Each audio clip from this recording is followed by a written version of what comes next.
Hi, friends. Welcome back to my channel. I'm Susie Lebers, a homeschool mom and life coach, here to walk alongside you as we navigate the ups and downs of this homeschooling journey. Today, we're tackling a topic that's very close to my heart: overcoming overwhelm as a homeschool mom.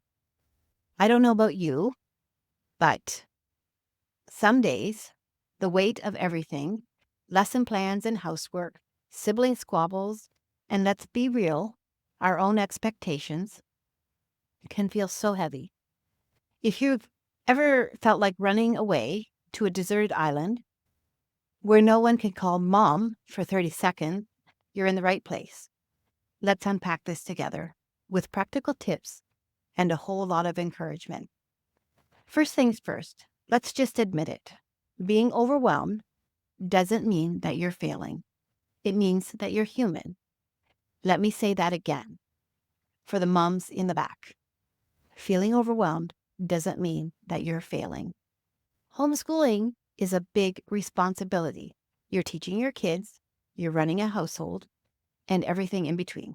Doing all the things that you need to do, running around to doctor's appointments, dentist appointments, homeschool functions, it never ends. Plus, you're still a wife and you need to make nutritious meals for your family. There is a lot to be done. So when you're overwhelmed, don't feel like you're doing the wrong thing. It's no wonder, with what you have to do, that you feel stretched thin sometime, or maybe a lot of the time. And give yourself permission to say, this is hard. It's not weakness, it's honesty. Okay, a quick fun story. One time I walked into the kitchen to find one kid using the blender with no lid, while another was practicing science by microwaving a crayon. I had a moment where I thought, how did I get here? But you know what?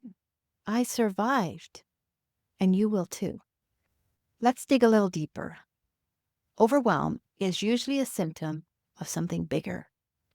It's like a flashing light on the dashboard of your car saying, hey, something here needs attention. Ask yourself, am I overscheduling myself or the kids? Am I expecting perfection from myself or my kids or from our homeschool? Am I trying to do this all alone? Is my physical or emotional tank running on empty? Take a few minutes to journal or just think about it.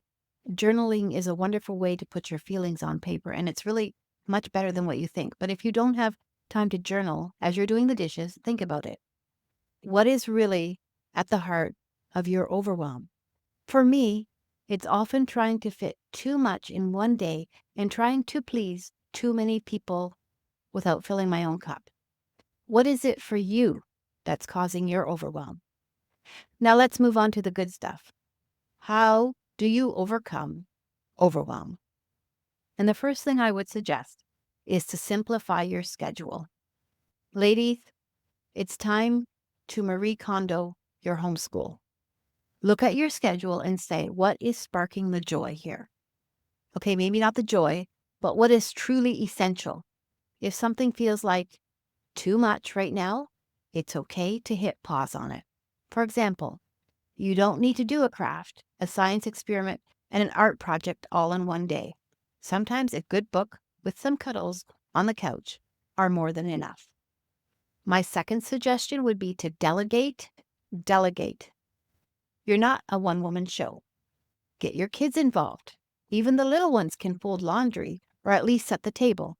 And trust me, if you turn chores into a game or play music while cleaning, it becomes a fun win-win. Here's a tip. Create a simple chore chart or a task jar where kids can pick a fun slip of paper that will take on their job for the day. My third suggestion would be to take mini breaks throughout the day. Here's your phone. Put the timer on. Have you ever heard of the Pomodoro technique? It's a game changer. Set the timer for 10, 15, 25 minutes, whatever you can handle, whatever you can do for focused time. Then, after the 25 minutes or 10 minutes, take a 5-minute break. Use that break to stretch, breathe, or just sit in silence. I know, that's a rare gift. But do it for your kids too. Say, we're going to work for 25 minutes. We're going to take 5 minutes off. My fourth suggestion will be to ask for help. Ask for help. Let's normalize asking for help. Whether it's from your spouse, a friend, a fellow homeschool mom, maybe you could trade off teaching a subject or even swap babysitting so you can get a break at some point in time. Also, I just want you to know that I am here. Contact me.